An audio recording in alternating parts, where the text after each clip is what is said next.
El grito. Ok. Creo que ya lo ven todos. Sí, yo sí. Ok, ¿Tú, Rogelio, la ves? ¿Ya la imagen, la presentación? Sí, muy bien. ok, entonces, adelante, Sof. Muy bien. Buenas tardes, doctor Rogelio. El día de hoy tenemos el gusto de presentarle nuestro proyecto titulado Expresión, Purificación y Caracterización de BCT-POL y BLPs. Este trabajo ha sido realizado en colaboración con mis compañeros y su servidora y estamos entusiasmados por compartir los resultados y avances obtenidos.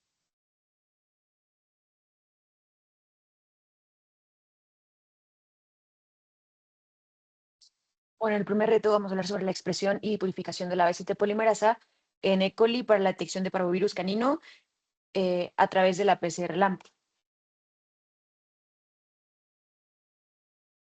La detección de enfermedades en animales enfrenta importantes retos como la falta de desarrollo en técnicas accesibles y confiables, que en muchos casos pueden ofrecer resultados de falsos negativos, lo cual es em, muy contradictorio, ¿no? Esto no nos compromete, bueno, compromete la salud de los animales, sino que también limita la capacidad de diagnóstico en entornos con recursos limitados. Además de esto, los métodos actuales pueden ser muy costosos, aparte que requieren mucho tiempo y dependen del equipamiento especializado que a veces no se tiene.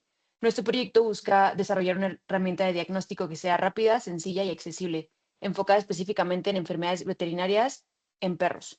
Con este enfoque buscamos ofrecer una solución efectiva y de bajo costo que permita una detección oportuna, mejorando así el bienestar de los animales. Como métodos de diagnóstico, uno de los más utilizados es la PCR de punto final, la cual es una técnica que permite detectar la presencia de material genético específico, tanto en enfermedades humanas como veterinarias.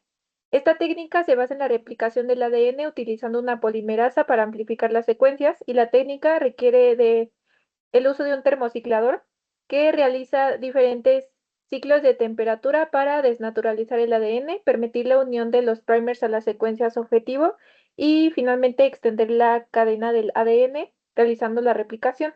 El producto amplificado es analizado generalmente por electroforesis en gel y la precisión de esta técnica depende del control adecuado de las condiciones térmicas y del equipo que se esté utilizando.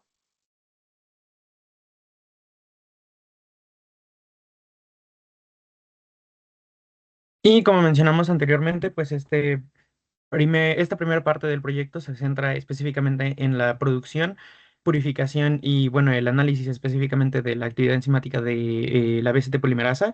Y pues justamente queremos hacer énfasis en que esta polimerasa proviene de Bacillus stereothermophilus. Es un microorganismo que es termo em, termófilo. Por lo tanto, esta enzima es termoestable, tiene la capacidad de funcionar a una temperatura de entre 60 a 65 grados y aunque trabaja, bueno, se desnaturaliza a una temperatura más baja que la TAC polimerasa, permite su uso para diferentes metodologías como lo son las amplificaciones isotérmicas, como la amplificación mediada por bucle, justamente la metodología LAMP de la que van a hablar a continuación. Y pues también permite ser utilizada en métodos de diagnóstico rápido para detectar patógenos debido a su capacidad de amplificar sin la necesidad de un paso específico de desnaturalización. Bueno, igual hablando un poquito más sobre la técnica de PCR-LAMP, este es un método muy innovador que permite la amplificación del ADN a una temperatura constante que generalmente se maneja entre 60 y 65 grados centígrados. A diferencia de la PCR convencional, LAMP no requiere ciclos térmicos. Esto significa que el proceso se reduce bastante y no se ocupa en equipos tan especializados. Esta técnica utiliza entre 4 y 6 primers específicos diseñados para reconocer secuencias únicas del ADN objetivo, lo que genera estructuras en bucle, lo que facilitan una amplificación extremadamente eficiente. Y gracias a esto, LAMP puede detectar cantidades mínimas de ADN en menos de una hora. Y bueno, comparándolo con la PCR punto final, que es de los métodos de diagnóstico más usados, la PCR LAMP tiene varias ventajas, como la temperatura que es constante, mientras que la otra es variada. Además que la PCR punto final dura bastante, aproximadamente más de 1.5 horas, y la LAMP entre 20 y 40 minutos, dependiendo de la longitud de la secuencia diana. Sin embargo, utiliza más primer, entre 4 a 6 primers, mientras que la PCR solamente son 2 primers. Pero esta tiene una desventaja, que se tiene que hacer otro paso en la metodología para saber los resultados, mientras que la PCR LAMP se puede hacer la detección de resultados a través de color, turbidez o fluorescencia. Además es muy barata, ya que solamente se puede hacer con un baño María esta reacción, mientras que el del punto final se necesita un termociclador. Las aplicaciones entre ambas son muy parecidas, por las que se puede utilizar PCR LAMP como alternativa para diagnósticos. Ahora bien, pasando a nuestra enfermedad de interés, el parvovirus canino es una enfermedad altamente contagiosa que afecta especialmente a los cachorros, con una mortalidad de hasta el 60% en perros menores de 6 meses. A nivel mundial, el 91% de los cachorros infectados no sobreviven. En México, específicamente, el costo del tratamiento va entre los 3,000 y 15,000 pesos, lo que pone en evidencia pues, la importancia de la vacunación preventiva y que pues, sea accesible y efectiva para reducir estos números. Además, los contagios aumentan un 70% en las épocas de calor, esto debido a ciertos factores. Pero sin embargo, también el 70% de los perros tampoco siguen un seguimiento adecuado en su esquema de vacunación y esto aumenta el riesgo de los brotes en estas mismas épocas. En cuanto a las variantes mexicanas, tenemos la CPV2A, que es la más antigua e infecta tanto a perros y como a gatos. La CPV2B es más agresiva y tiene una mayor capacidad de transmisión, mientras que la CPV2C, que es la más reciente, destaca por su virulencia y también tiene la habilidad para evadir parcialmente la inmunidad generada por las vacunas de las cepas anteriores.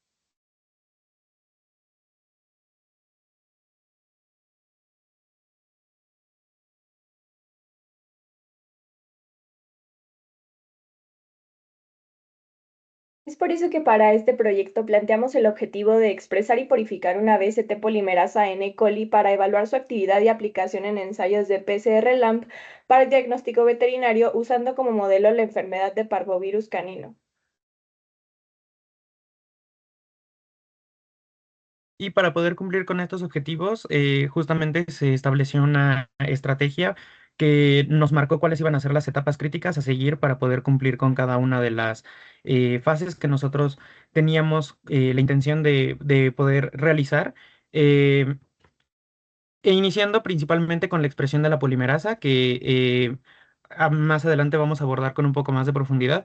Se seleccionaron diferentes cepas de expresión y se identificaron diferentes variables con las cuales podíamos intentar optimizar este proceso de expresión de la enzima. Posteriormente, planteamos diferentes estrategias de purificación de la enzima, pasando por ruptura celular, remoción de restos celulares y cromatografía de afinidad. Igualmente, se abordará también lo que es parte de la evaluación de la actividad enzimática y algunos de los estudios que se realizaron para el diseño de la reacción LAMP y como parte del prototipado de la evaluación de una prueba rápida para parvovirus canino. Y comenzamos directamente con la parte de la expresión de la BST polimerasa, para la cual realizamos un protocolo general que se basó específicamente en escalar desde un cultivo de placa Petri hasta un cultivo de 500 mililitros, que nos serviría como método para identificar en qué momento poder realizar la inducción mediante la adición de IPTG en el cultivo a cierta densidad óptica. Y principalmente las variables que se identificaron para analizar en este proceso de optimización de la expresión de la BCT polimerasa en el sistema bacteriano fue justamente la selección de diferentes cepas de expresión de Escherichia coli, pasando como HMS 174, C43, BL21 y BL21 Codon Plus, También se variaron las concentraciones de IPTG en 0.5 molar y 1 molar. Los medios de cultivo que se emplearon fueron M9 y LB y las ODs de inducción variaron desde 0.1 hasta 0.7.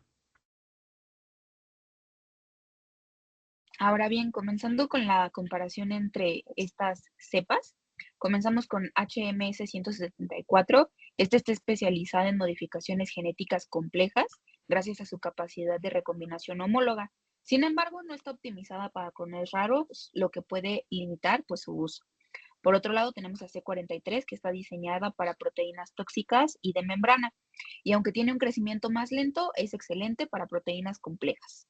Y por último tenemos BL21 Codon Plus. Esta está optimizada para genes con codones raros, cuenta también con tRNAsas y con un promotor T7 que lo hace muy eficiente.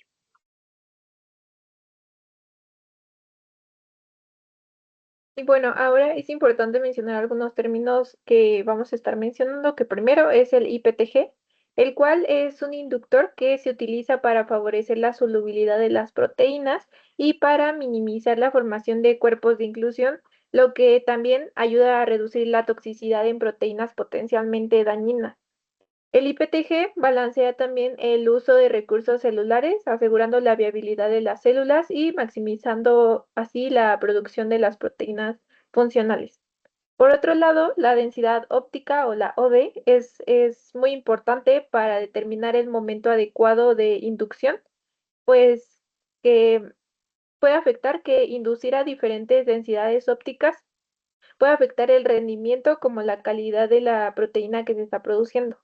Una densidad óptica adecuada asegura que las células estén en fase logarítmica de crecimiento, lo cual indica que las células tienen su maquinaria metabólica activa y esto resulta en una producción mucho más eficiente de las proteínas. En este trabajo nosotros decidimos trabajar con dos medios de cultivo. Primero sería el LB, que como ya sabemos, pues es un medio rico, ideal para el crecimiento rápido y óptimo de bacterias, pero también utilizamos el M9, que es un medio que requiere suplementación con sales y fuentes de nitrógeno, como cloruro de amonio. Y pues este medio obliga a las bacterias a sintetizar sus propios metabolitos, haciéndolo útil pues para estudios un poco más específicos, como expresión de proteínas bajo ciertas condiciones controladas. Y bueno, los primeros resultados que obtuvimos a partir de esta serie de inducciones para las tres cepas fue que aunque se realizaron los experimentos a una misma densidad óptica con una misma concentración de IPTG y en el mismo medio podemos observar cómo BL21 obtuvo una inducción negativa. Esto debido a que probablemente la transformación no fue correcta. Sin embargo, obtuvimos inducciones positivas para la cepa C43 y HMS 174. Sin embargo, en el gel podemos observar que no hay una recolección del producto. Y como mencionó mi compañera anteriormente, realizamos primero el experimento de manera igual para las tres cepas, sin variar ninguna de las condiciones, ninguna de las variables identificadas.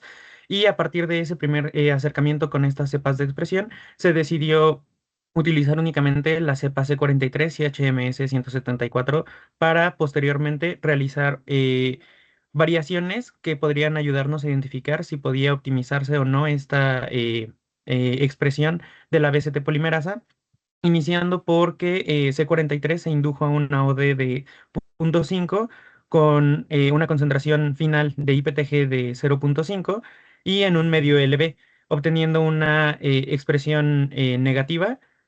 Eh, HMS, por su parte, también se realizó una variación en lo que fue el medio de cultivo.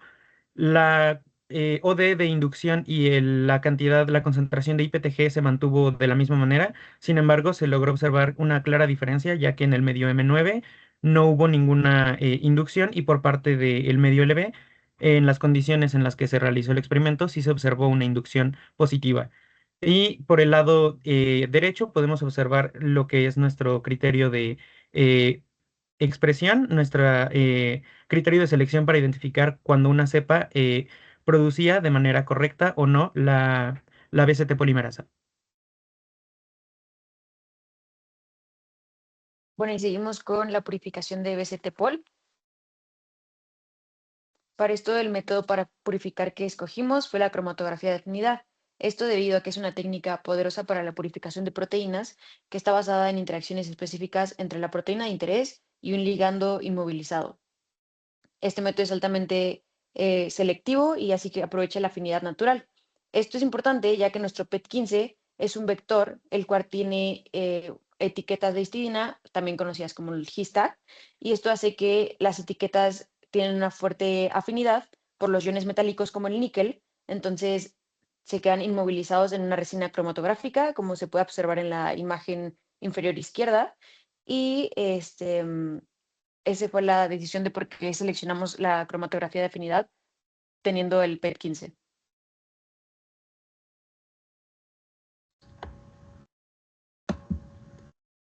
Ok, una vez establecido esto, lo que nosotros propusimos al ver diferentes tipos de metodologías que precisamente pudieran ayudarnos a introducir nuestro material a una cromatografía, pues fue justamente este diagrama de purificación de nuestra enzima, en donde pues principalmente hicimos la recuperación de la biomasa, la ruptura celular y la filtración de esto mismo, justamente para eliminar algunas impurezas que se pudieran llegar a encontrar. Pasamos justamente a la cromatografía de afinidad de IMAC, que justamente fue la que nos comentaba nuestra compañera Cher. Posterior a esto se tuvo la concentración de nuestra BCT-Pol, la diálisis de la misma de nuestra enzima y finalmente un gel de SDS para comprobar justamente su pureza.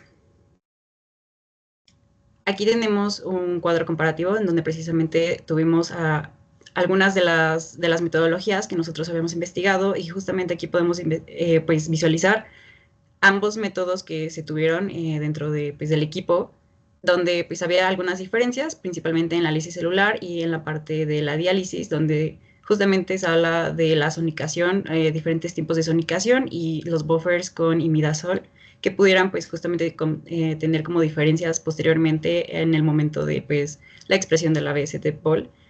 La purificación y la concentración eran muy similares. Finalmente, la diálisis hablaba sobre si aplicaba o no aplicaba una diálisis en el procedimiento.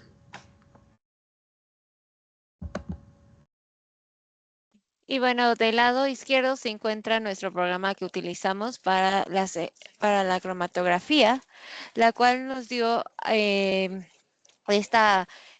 este pico de ilusión presentes en este cromatograma y así también teniendo este resultado del lado derecho del LSS Page, lo cual se muestra unas bandas con nuestra PCT polimerasa que mide 67 kilodaltones. Sin embargo, aquí todavía se muestra algunos de los restantes de otros residuos, los cuales vamos a explicar a continuación. Sí, precisamente en este gel podemos ver algunas bandas que tal vez pudieran no corresponder a nuestra BCT-Pol. Sin embargo, de acuerdo a la bibliografía consultada, Escherichia coli se ha encontrado que tiene hasta 9 genes diferentes que codifican a proteínas que se llaman P-plazas, que justamente son estos impurezas que pudieran presentar y que pues son nativas de E. coli. Entonces, en este caso, la que se encuentra más rica cuando están estas colas de histidina es la SLIT, que es la transisomerasa, que justamente pues, es el residuo más común. Y bueno, estas proteínas las podemos identificar aquí precisamente porque en nuestra cromatografía de IMAC es muy, muy común que estas proteínas se peguen a nuestra columna y pues de forma rutinaria las podamos visualizar. Y bueno, también se muestra que tuvimos una poca recuperación, un rendimiento bajo en nuestra cromatografía, la cual se puede ver a que nuestras concentraciones de los buffers hacía que no se pegara la proteína a nuestra columna, además de que también esta no está totalmente equilibrada, por lo que una alternativa al futuro sería tener un mayor detalle en la elaboración de las soluciones de los buffers y también prolongar un poco más el paso del equilibrado para que se pueda pegar un poco más nuestra proteína a la columna. Y bueno, pasamos con nuestro estudio del modelo, que sería el virus caninos 12. Y bueno, destacando como las partes más importantes de la estructura del parvovirus y el papel pues de estos principales, tenemos la NS1, es la proteína pues clave del virus, es esencial para la replicación del ADN y la regulación transcripcional. Actúa como helicasa y como nucleasa y esto interfiere con el ciclo celular del huésped y aumenta la patogenicidad del virus. Por otro lado, tenemos la NS2, aunque está menos estudiada, pues está implicada en la exportación del ADN viral y en la respuesta al estrés celular. Contribuye a la evasión del sistema inmune y a la persistencia viral. En cuanto a las proteínas estructurales, la VP2 constituye el 90% de la cápside viral, siendo crítica pues, para proteger el genoma y determinar la tropicidad celular. Por último, la VP1, con su dominio en la fosfolipasa A2, facilita la liberación del genoma viral en el citoplasma y esta termina siendo fundamental para el ingreso y la capacidad infectiva del virus.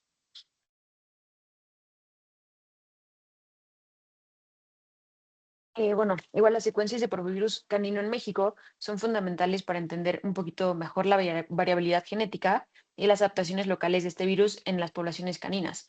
Nosotros decidimos tomar del Estado de México y de Jalisco y estas secuencias permiten identificar mutaciones específicas que pueden influir en la capacidad de transmisión y la respuesta inmunitaria de los mismos. Esto fortalece la capacidad de monitoreo epidemiológico, permitiendo responder de manera más eficiente a brotes y reducir el impacto de esta enfermedad. En la figura lo que observamos es el alineamiento entre las secuencias anteriores y como podemos ver pues es bastante parecido a excepción de pocos nucleótidos y en la tabla presentamos como las principales incompatibilidades que encontramos en las secuencias. Ahora bien, nosotros llevamos a cabo una PCR punto final, la cual tuvo como objetivo validar la presencia del ADN viral proveniente del parvovirus a partir de una extracción que nosotros realizamos de las muestras brindadas por el socio formador.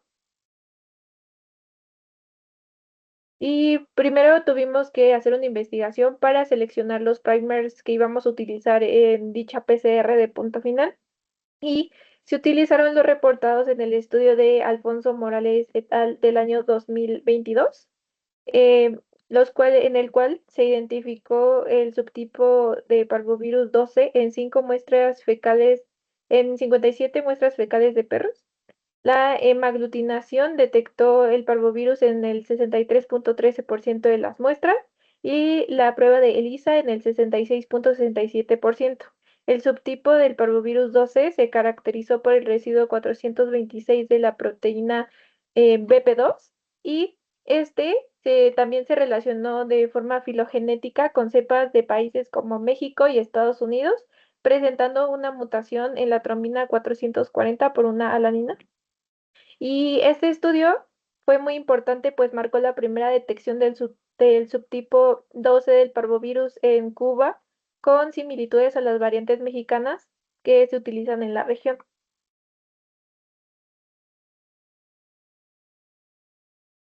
Bueno, y posteriormente podemos ver el alineamiento del parvovirus con los primers. Este alineamiento garantiza que estos primers reconozcan las regiones conservadas o características de las cepas del virus, evitando así la ampliación inespecífica de otras cepas genómicas.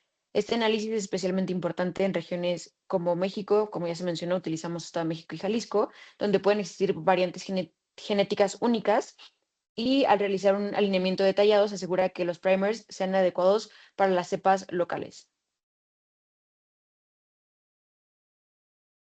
Y bien, como se mencionó anteriormente, realizamos la PCR punto final para fines de validación y utilizamos los primers que se ven en pantalla que encontramos en la literatura antes mencionada. Asimismo, realizamos extracción de ADN viral del parvovirus usando los 2 kits de extracción de DNA y después se siguió un protocolo de PCR por Alfonso Morales para finalmente conseguir las lecturas en los geles de agarosa. Entonces, estos son los resultados que se obtuvieron de estos geles que mencionaba Marlene, donde precisamente podemos ver que en el carril 2 y en el carril 4 es donde podemos ver la expresión justamente de este material genético. Sin embargo, de acuerdo al protocolo que se siguió con la cantidad de ADN, pues podemos ver, de acuerdo también al código de color que está en la tabla, el que está un poco más, el que se puede encontrar como una mayor cantidad es en el carril número 4 por medio del el kit de PCR de Invitrogen.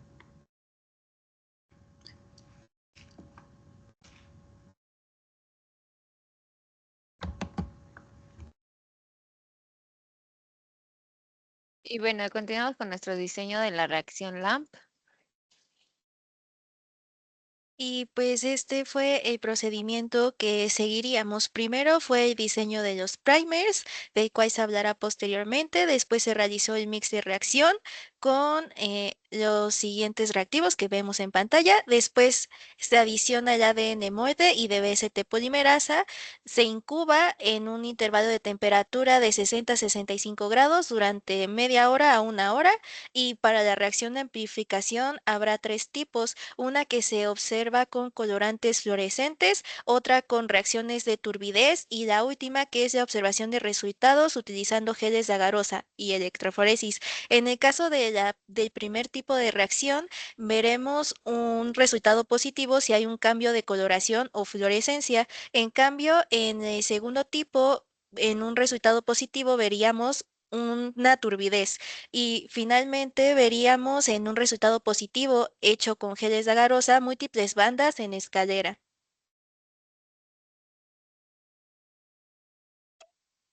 Para los primers utilizados, se hizo una revisión de literatura en donde se encontraron ensayos en donde ya habían utilizado PCR-LAMP para parvovirus canino, y los primers publicados en otros trabajos se evaluaron in silico y se decidió que los 4 aquí presentados eran la mejor opción para llevar a cabo esta técnica. Con todo lo anterior, nosotros concluimos que la inducción con la cepa HSM 174 BST-POL fue la mejor entre las cepas de expresión empleadas. Asimismo, el diseño de los primers punto final fue el adecuado para el diagnóstico del parvovirus en nuestras muestras. Sin embargo, la BST polimerasa se recuperó con poco rendimiento en la purificación, así que se recomienda añadir un paso de cromatografía de exclusión por tamaño para mejorar la pureza de la proteína.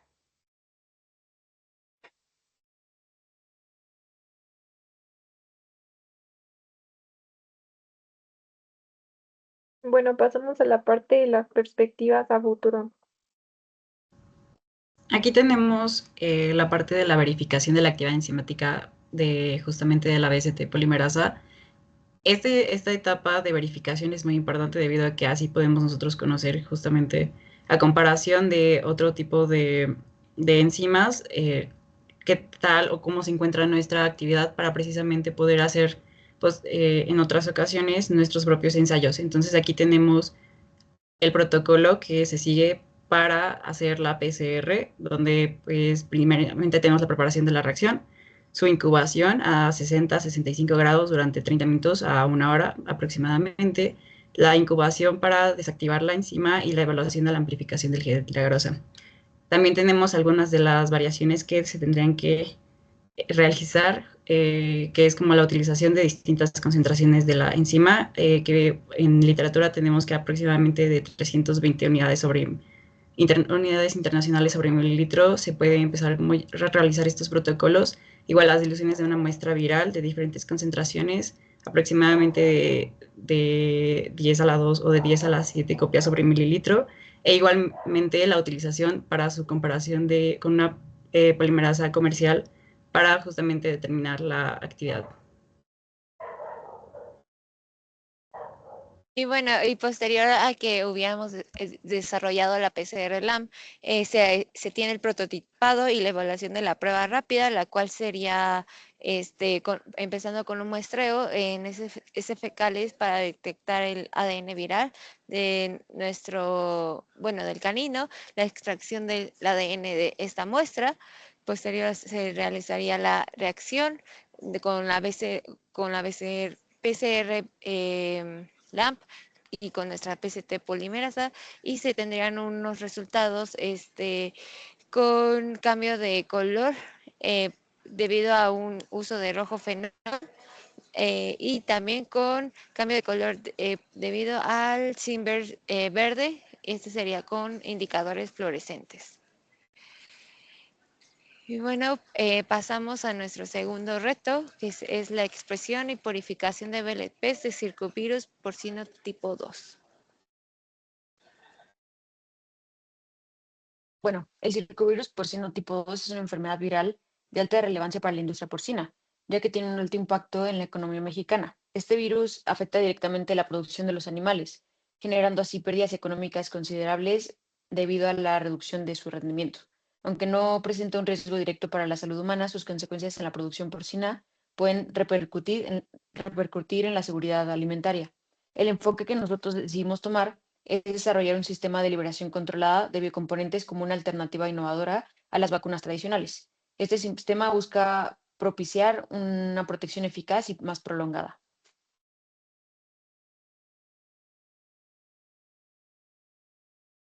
Y vamos a primero hablar sobre las partículas similares a virus-like particles, VLPs, las cuales son estructuras que imitan la forma y el tamaño de un virus, pero estas carecen de material genético viral.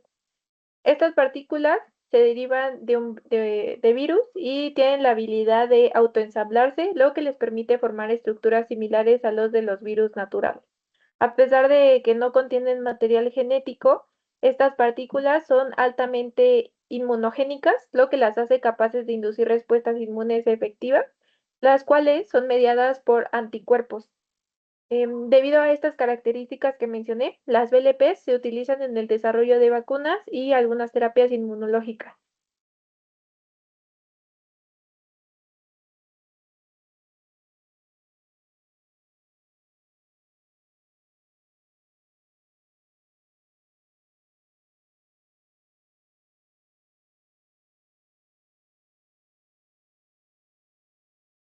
Bueno, en México, en las pérdidas económicas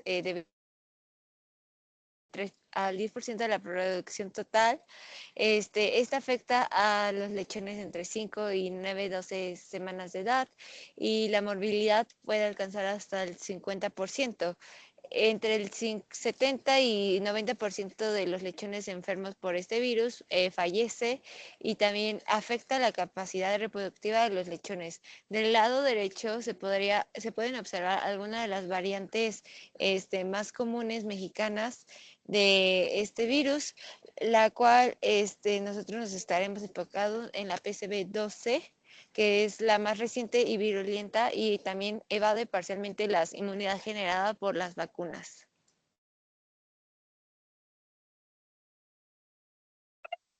Para este reto, nuestro objetivo es desarrollar y evaluar la producción de partículas tipo virales como una estrategia de vacunación y sistema de liberación controlada de biocomponentes para el circovirus porcino tipo 2.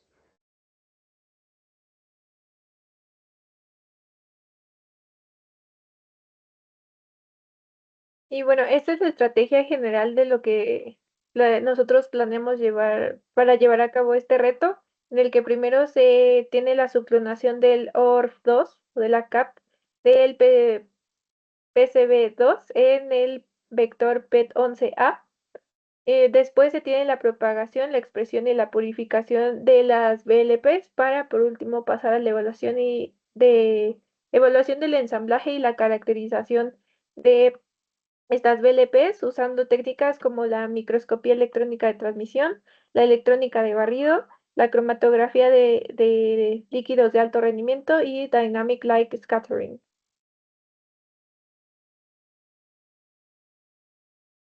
Bueno, y continuamos con la metodología de subclonación. Para esto vamos a hablar un poquito sobre el PET-OR2. Este es un vector de clonación utilizado para la inserción y propagación de fragmentos de ADN en sistemas como E. coli. Y hablando un poquito más de las características importantes, es que contiene un gen de selección letal que se inactiva al insertar un fragmento de ADN. Igualmente tiene un origen de replicación eficiente para la alta producción de plásmido en bacterias incluye una región con múltiples sitios de restricción para facilitar la inserción del ADN de interés y no está diseñado para expresión de proteínas, ya que no se poseen los promotores T7.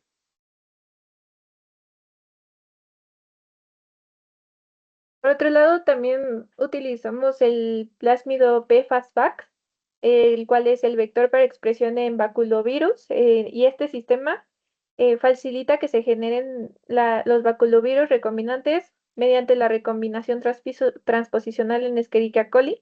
Tiene un sitio múltiple de clonación, secuencias TN7 para que se pueda llevar a cabo la recombinación en un bácnido, marcadores de selección como la resistencia a ampicilina y laxeta, y tiene dos promotores fuertes, el cual es el POL-H, que brinda una alta expresión del gen de interés en las células de insecto, y el P10, el cual es un promotor que se utiliza para proteínas que son potencialmente tóxicas.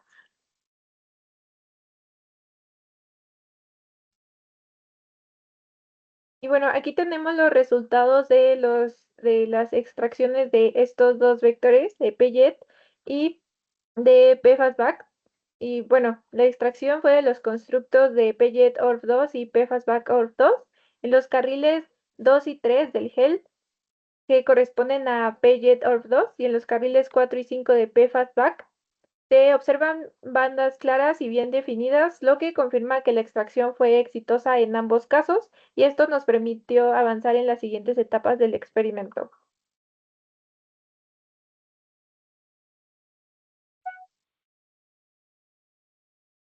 Y en esta diapositiva se puede observar igual lo que fue parte de nuestro proceso de identificación de la identidad de estos vectores, en donde estaba originalmente contenido el ORF2 del circovirus porcino.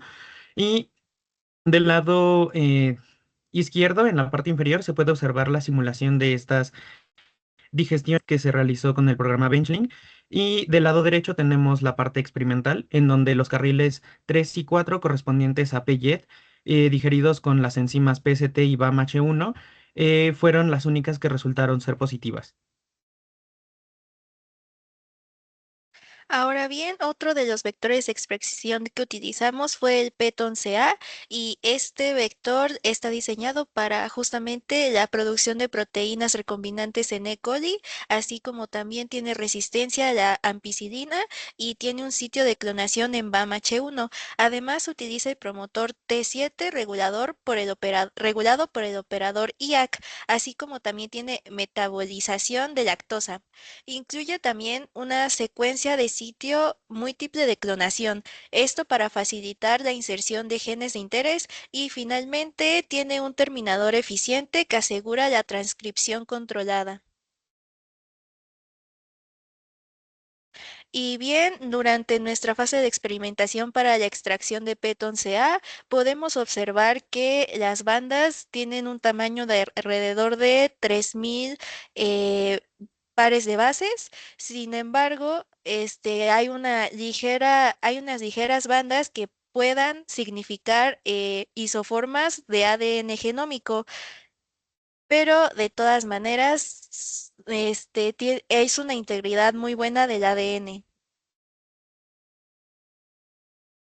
Y para confirmar que en efecto contábamos con PET11A, realizamos cortes con la enzima NGO-MI4, y como podemos observar, en las bandas corresponden a las que se realizaron, a la digestión que se realizó in silico. Por lo tanto, se confirmó que se contaba con PET11A. Bueno, y posteriormente se hizo la digestión con BAMH1 y NDE1, en donde se hizo con el PET11A. Y en la imagen podemos ver que la digestión con BAM y con ND1 fueron efectivas, teniendo las bandas del tamaño esperado. Lo que se realizó a continuación fue la purificación de la misma.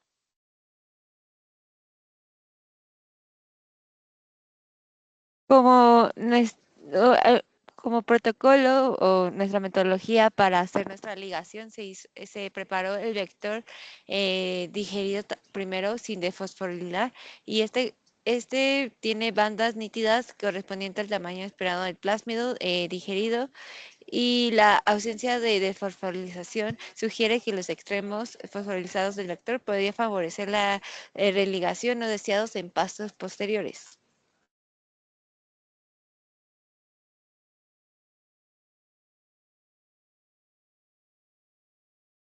Ahora bien, el proceso de desfosforilación del plásmido PET11, que es el que estamos viendo ahorita, es un proceso clave dentro de la clonación molecular. ¿Esto para qué nos sirve? Pues para prevenir la religación del vector y así podemos garantizar la inserción del gen de nuestro interés. En el gel de Garusa que podemos observar, con las muestras tratadas con CIAP, que están en los carriles 2 y 3, se puede apreciar que el plásmido digerido está correctamente desfosforilado. Esto nos ayuda a confirmar que el vector está preparado pues, para el siguiente paso de la ligación, que es el que viene con el inserto, y pues elimina grupos fosfato que podría generar la religación que precisamente no deseamos. Bueno, pasando a la preparación de nuestro inserto, primero diseñamos los primers para el LORF2, el cual el primer forward tiene un sitio de restricción para ND1 y el primer reverse tiene para BAM-H1, y además le incluimos el codón de Paron y la etiqueta de Histag. Y también analizamos estos primers, los cuales se pueden observar en la tabla que está de su lado derecho. Tiene, tiene una temperatura de melting entre 60.9 y 77.6 entre el primer y reverse, lo cual es superior a 10 grados de diferencia entre cada uno, lo que puede desfavorecer a nuestra PCR. Sin embargo, el porcentaje de guanina y citosina está dentro de lo recomendado, y asimismo nuestros tamaños de los dos primers. Por otra parte, los monómeros, cuando se hicimos el análisis con los monómeros, están dentro de la cantidad sugerida para el diseño de primers, y no tenemos actividad en los homodímeros. Sin embargo, algo que puede favorecer es en los heterodímeros, los cuales están un poco grandes para estos primers.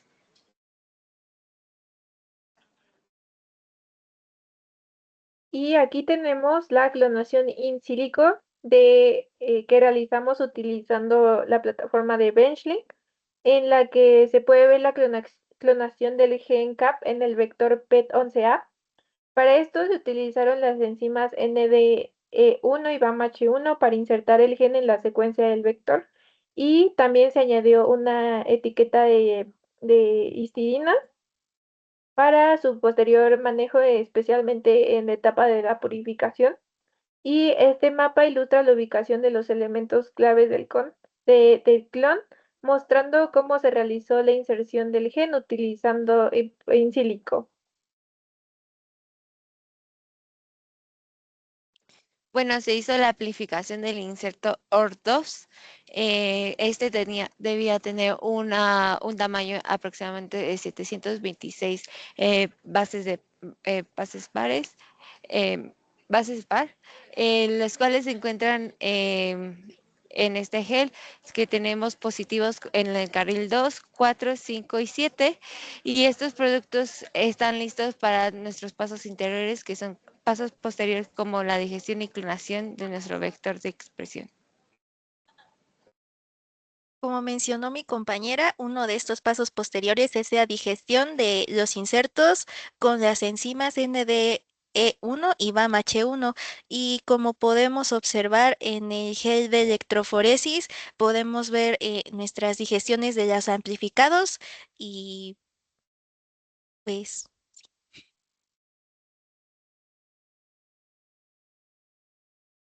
Y también, posterior a esas digestiones, se realizó el protocolo de ligación y, bueno, recordando un poco este concepto de ligación, es muy clave para la clonación molecular, ya que en este proceso se une un fragmento de ADN, generalmente un inserto, a un vector, utilizando enzimas que se llaman ligasas. Para que esto ocurra, tanto el inserto como el vector debe tener preparaciones previas para que puedan tener extremos compatibles, y justamente esto se logró con las digestiones que platicamos anteriormente. Y como podemos observar en la tabla de la derecha, podemos ver los reactivos que utilizamos para estas ligaciones. De manera experimental obtuvimos justamente nuestras ligaciones, donde pues las plaqueamos principalmente para verificar que tuviéramos las colonias de nuestro PET-11 y pues la propagación. Esta propagación la llevamos a cabo justamente para almacenarlo y posteriormente a eso llevar a cabo la PCR Colony. Aquí tenemos justamente que la PCR Colony pues es una técnica muy utilizada para amplificar fragmentos de ADN a partir de estas colonias bacterianas que nosotros pues ya plaqueamos. Entonces, por la necesidad de extraer el ADN genómico, pues esta técnica es muy rápida y es eficiente en la biología molecular, porque pues nos ayuda a verificar la presencia de este fragmento de ADN en específico, o bueno, en nuestro caso de nuestro plásmido ya con la ligación, y confirmar así pues la identidad de la colonia transformada. Asimismo, usamos el protocolo de EasyPrep para la extracción del plásmido, en donde pues aquí tenemos la metodología general que seguimos para la centrifugación del cultivo, la concentración de esta biomasa, asimismo su resuspensión en un buffer de lisis, la incubación a una temperatura ambiente, después un minuto en agua de ebullición, el minuto en hielo, la centrifugación para recolectar el sobrenadante y almacenarlo para realizar nuestras muestras. Y aquí tenemos los resultados de nuestra clonación, en donde pues del lado izquierdo principalmente podemos ver el protocolo que se siguió para la PCR de las 48 colonias que nosotros analizamos, de las placas que mostramos anteriormente, de nuestro PET-11 con su OR2 en su transformación.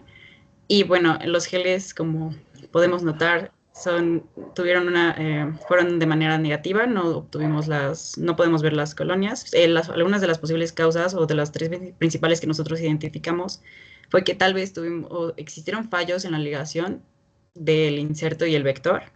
Igualmente se consideró que hubo una baja eficiencia de transformación con las células de DH5-alfa, o en todo caso también que existieron áreas de oportunidad en la amplificación de la PCR, de la PCR Colony.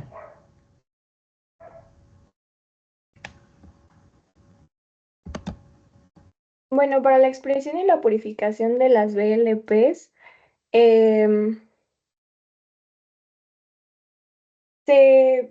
si la transformación hubiera sido eficiente, se esperaría que se expresaran las proteínas virales recombinantes en las células huésped y pues estas proteínas se autoensamblaran espontáneamente formando pues las partículas virales, ¿no?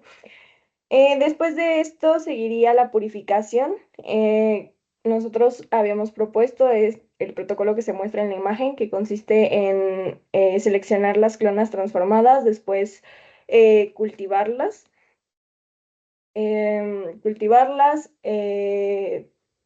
un análisis de inducción para asegurarnos de que haya sido correcta, la centrifugación para la recuperación de la biomasa, la ruptura celular, pasar esto por cromatografía y un último análisis para asegurarnos de que la transformación fue correcta, de que la purificación fue correcta, perdón.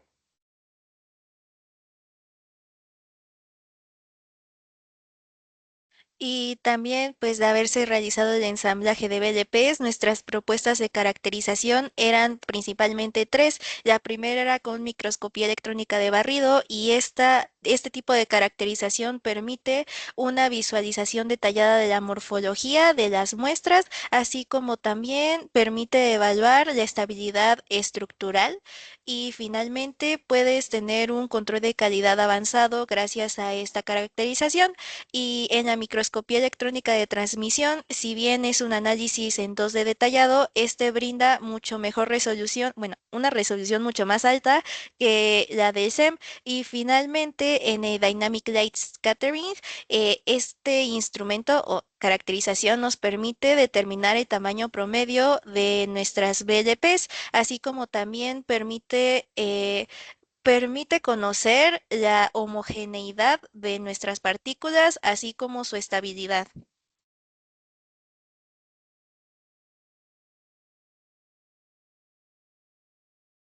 Bueno, buscando dentro de la literatura podemos encontrar que distintas caracterizaciones dentro del SEM de las VLPs han dado las imágenes que se pueden mostrar en pantalla, y eso es lo que nosotros hubiéramos esperado de haber llevado a cabo pues este protocolo. Podríamos haber determinado la morfología de nuestras VLPs, así como también algunas de las fallas estructurales que éstas podrían tener. Con las caracterizaciones en TEM, nosotros esperaríamos observar partículas esféricas con un tamaño similar al de los virus originales. Las VLPs deberían tener bordes bien definidos, una distribución uniforme, un contraste claro, una estructura sólida, y esto indicaría que las partículas son estables y están bien formadas. De no ser así, se formarían agregados, se mostrarían contaminantes o materiales no deseados en la muestra. Y si la preparación y la purificación fueron adecuadas, en las micrografías se deberían mostrar VLPs individuales sin evidencia de desnaturalización o agrupación, y esto garantizaría la calidad y la funcionalidad de las partículas para su posible aplicación. Por último, para el DLS nosotros podríamos determinar el tamaño promedio, ya que pues esta caracterización nos mandaría una gráfica como la que podemos observar, en donde se vería en dónde se encuentran en cuanto a tamaño la mayoría de nuestras VLPs. También podríamos hacer una evaluación de la homogeneidad a partir de esta misma gráfica y pues ver cuáles son las cosas que se podrían mejorar, cuáles parámetros tomar en cuenta y hacia dónde nos dirigiríamos. Bueno, y por último, en cuanto a las conclusiones, es importante mencionar que se logró observar de manera exitosa la identidad de PET11 con la enzima de restricción. Igualmente se diseñaron los primers considerando las características y condiciones óptimas para la generación del constructo PET11 ORF2. Se realizó la correcta amplificación del inserto ORF2 por medio de las primers diseñados, y también queremos destacar que el tiempo limitado dio la capacidad de diversas variables, lo que pudo haber afectado la optimización de ciertos resultados.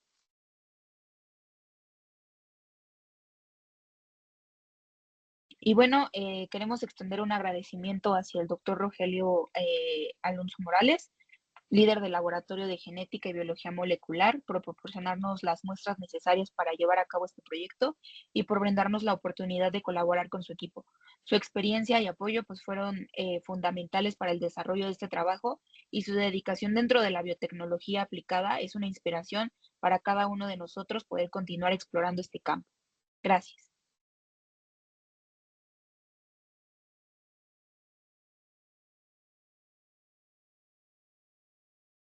Y estas son nuestras Ok. experiencias. Listo, doctor. Ya puede hacernos todas las preguntas que desee.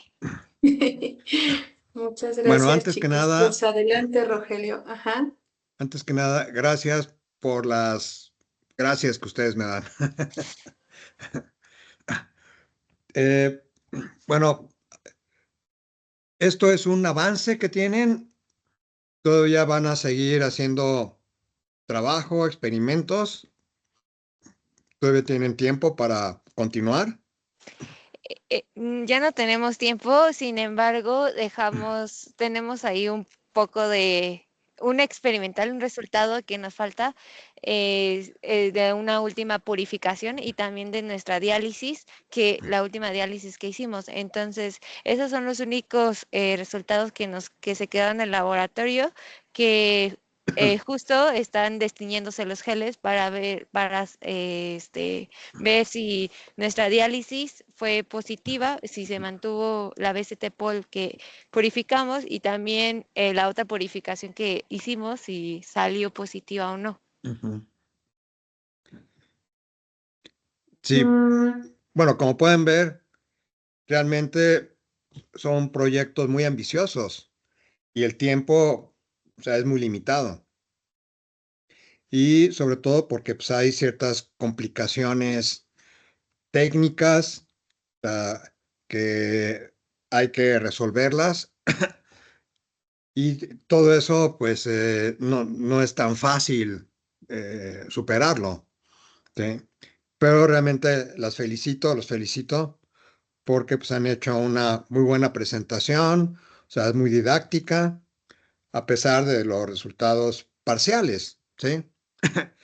Pero pues, hay varios puntos que me gustaría revisar con ustedes de las metodologías, ¿sí? O sea, porque pues, son dos proyectos. Uno es la expresión de la BCT, ¿sí? Ahora, este plásmido, ¿de dónde lo obtuvieron?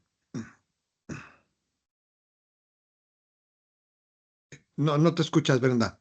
Ah, sí, el PLET 11 lo obtuvimos del que hicieron el semestre pasado, el de biofábricas. Ajá. Seguimos trabajando con ese. Ahí nosotros empezamos con algunas colonias que estaban congeladas para Ujú. transformarlas. Sí, ahora ustedes probaron 3 líneas celulares de E. coli. Sí, o sea, la verdad no estoy muy familiarizado con 2 de ellas. Sí, no sé si pudieran presentar la diapositiva en donde se viene eh, sus características. Sí, es la 12, Bren.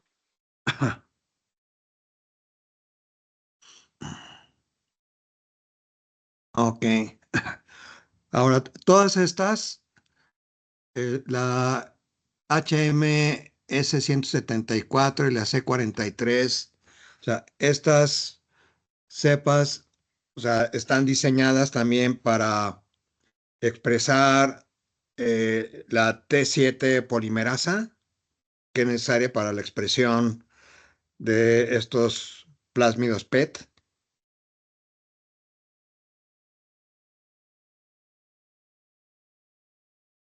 ¿Sí me escucharon? Sí, justo, sí, estas dos cepas tienen ese T7, incluso aquí lo recalcamos que tienen, bueno, la C43 tiene un promotor T7 optimizado y mientras que la HMS 174 se usa para cultivos a gran escala, entonces sí. Sí, en todos los procedimientos es muy importante contar con controles, ¿sí? Entonces, ¿qué control podrían ustedes utilizar para validar estas líneas celulares? O sea, ¿qué es lo que tiene que hacer la línea celular? O sea, la línea celular, ustedes tienen que transformarla, ¿sí? Y después expresarla, ¿sí? Pero ustedes están con un plásmido que no saben si va a funcionar, ¿no? Entonces, un control podría ser un plásmido que se sepa claramente que previamente ha funcionado y que esperan que exprese, ¿sí? Porque también están utilizando diferentes medios, ¿sí? Entonces, creo que en la siguiente diapositiva se muestran estos medios, ¿no? Ajá, Sí. sí. O sea, el medio M9 creo que es un medio mínimo, ¿no? ¿Sí? Sí, Sí, Entonces, no sé si realmente sea recomendable usar este medio porque la bacteria pues no va a crecer lo suficiente, ¿sí? O sea, el medio LB se sabe muy bien que es un medio eh, que es muy efectivo para que crezcan las bacterias, ¿sí? sí, de hecho, nos dimos cuenta que al usar M9, bueno, propusimos usar ese medio debido a que en un estudio que nosotros consultamos lo usaban pero fue que nos dimos cuenta que la formulación estaba un poco deficiente, incluso no tenía glucosa, eso Ujú. estresaba a las células y por lo mismo no tuvimos resultados exitosos y al final lo descartamos y terminamos usando LB, pero sí solo lo utilizamos, pues ya lo habían utilizado previamente.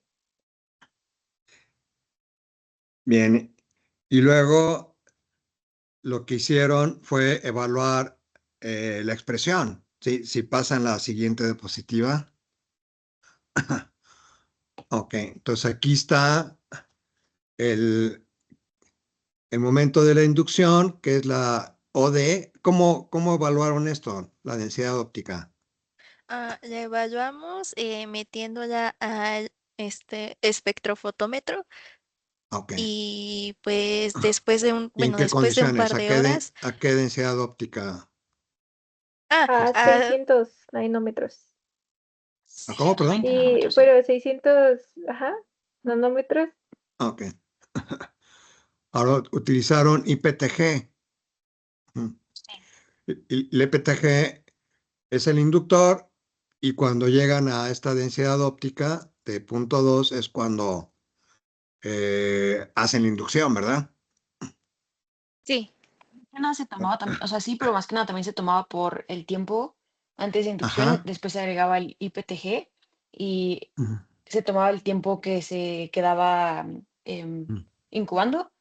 Entonces, más que nada fue como en tiempos lo tomábamos, no lo tomamos tanto por OD. Ah, ya. Ujú. Entonces, o sea, indujeron a diferentes tiempos. Sí, Bueno, a un tiempo determinado. ujú, Sí, era un tiempo determinado. Se hicieron varias, como lotes, por así decirlo, se hicieron varias pruebas, pero Ujú. sí se tomaban casi los mismos tiempos. Intentábamos hacerlo a los mismos tiempos, la inducción de los matraces. Sí, muchas veces este tipo de proteína recombinante, es decir, la DNA polimerasa, la BCT, o sea, se expresan mal, ¿sí? Se expresan muy poco. Entonces conviene utilizar diferentes densidades ópticas para inducir. Y hemos visto que conviene crecer un poco más la bacteria, es decir, que alcancen una mayor densidad óptica para que se induzca una mejor expresión, ¿sí? Entonces, conviene titular cuál es la densidad óptica adecuada para la inducción, ¿sí? Entonces, o sea, no se requieren muchos puntos, ¿no? Unos 3, 4 puntos es más que suficiente. Ahora, ¿cómo valoran si está expresando? Pues por una electroforesis, ¿no? De proteínas, el SDS Page, ¿sí? Pero bueno, aquí está como muy cargado su gel, entonces es difícil ver algo, o sea, porque cargaron demasiadas proteínas en este carril central, ¿sí? Y conviene pues ver antes de la inducción y después de la inducción para ver que realmente se está expresando. Otra forma conveniente de evaluar la expresión es haciendo un Western blot y utilizando un anticuerpo contra histidina, ¿sí? O sea, ustedes esperan que su proteína recombinante tiene una cola de histidinas. Entonces, uno puede conseguir anticuerpos antihistidina que puede uno utilizar para detectar que realmente se está expresando la proteína. Desde luego que pueden pasar a la purificación, ¿sí? Y ver que se obtiene algo, ¿sí? Pero muchas veces conviene, previo a eso, detectar que realmente está expresando la proteína recombinante y en qué condición se expresa mejor, ¿sí? Sí. Algo que me llama la atención es de que están usando IPTG 1 molar, ¿sí? Pero es altísimo. O sea, nosotros usamos 0.1 molar de inducción, ¿sí? Entonces, no sé si 1 molar sea el ¿Pero sí stock. usan 1 molar, chicos, o fue un error de dedo? Ujú. Ha de ser el stock, ¿verdad? Que utilizan. Sí, Sí, era el seguramente stock, es sí. el stock. Sí, Ajá. Es Sí, Era uno el ese es el milimolar, stock, pero ¿no? no es la Ujú. concentración final. Sí, Sí, sí, o sea, es 1 milimolar sí. lo que generalmente se acostumbra para inducir. ¿Ok? Ujú. Bueno, sorprende que en BL21 no se haya expresado, o ustedes consideran que no se indujo la expresión, ¿sí? Pero bueno, hay que realmente confirmar si en estas condiciones hay inducción. O sea, ese gel no es muy claro, ¿verdad? Pero creo que de aquí ya pasaron la purificación, ¿no es así? Sí, es así. Bueno, de BL21 sí llegamos a purificarlos, solamente que no mostramos los resultados aquí, porque, bueno, no se ve una bueno, en el SS Page no se ve la línea donde correspondería a nuestra BCT, y pues viendo también el de antes y después de inducción, la línea de después de inducción se ve muy tenue, entonces por eso descartamos BL21. Codon Plus. A ver. Bueno, aquí tienen, en este gel se ve este lo hicieron ustedes, ¿verdad? No, Ah, No, ok. se tomó de referencia. Abajo viene la cita, pero se tomó de referencia. Ah, cierto. Ok. Ujú. Bueno, aquí pues se ve esta banda bastante gorda, ¿verdad? Y que muchas veces cuando hay una muy buena expresión, pues la proteína se ve en alta concentración, ¿verdad? Es lo que se debe esperar en el mejor de los casos. Pero después mostraron otro gel, ¿no? Ah, sí, fue el de purificación. Ajá, Aquí ok. está, es este. Bueno, entonces aquí eh, generalmente en un experimento de purificación que valoran después con electroforesis, ¿verdad? Se ponen en los distintos carriles, o sea, primero el extracto de la bacteria que se lisó, que se indujo y que se lisó, ¿ok?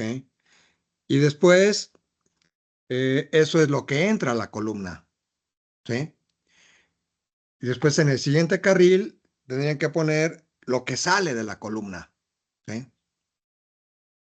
Y después lavan la columna, ¿sí? Entonces, eh, conviene también poner en el gel, en el siguiente carril, lo que se lavó, ¿sí? Y después se luyen, ¿sí? Y muchas veces, o sea, se hacen diferentes fracciones en la inducción, en la elución, perdón, ¿sí?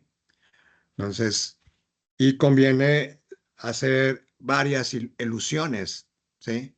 O sea, varias fracciones de elusión, ¿sí? O sea, porque la elusión generalmente está dada por un volumen de la misma columna, ¿sí? O sea, ¿qué condiciones de columna usaron? ¿De qué volumen fue? O sea, es algo que no están mostrando. Ujú. Justo sí también, bueno, creo que este gel se Ok. puede apreciar un poquito mejor. Aquí sí hicimos como ese orden, solamente que aquí como lo recortamos para que se viera mejor Ajá. la presentación. Pero Ok. sí, también sí hicimos nuestras fracciones, las cuales, bueno, aquí es el de antes de inducción, después de inducción. Este fue el A flow ver, through y espera, el 3 es después de la inducción. ajá, el 3 es O sea, después de son la las células inducción. inducidas. Ajá, exacto. Ok. Y El después 4, ¿qué es? 4 era el flow through y las demás Ok. son fracciones. Ya. Bueno, entonces esto tienen que ponerlo en el pie de figura, ¿sí? Ujú.